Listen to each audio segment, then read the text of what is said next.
Anda menyaksikan Kompas Update bersama dengan saya Arizona Gali. Saudara, akibat pecah ban saat melintas jalan yang licin, sebuah mobil box pengangkut minuman kemasan terguling di Jalan Pros Trans Sulawesi, Kabupaten Pangkep, Sulawesi Selatan. Insiden terjadi saat mobil box melaju dari arah Makassar menuju kota Parepare. Saat di lokasi, kondisi jalan licin membuat ban belakang mobil pecah.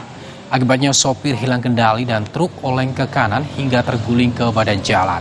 Tidak ada korban jiwa, tetapi seluruh muatan mobil berupa minuman kemasan berhamburan ke jalan.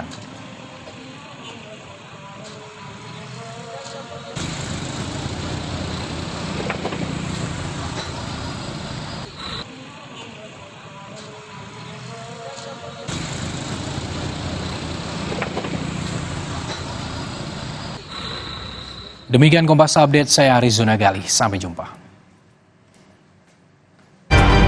Kompas Update dipersembahkan oleh Morigo.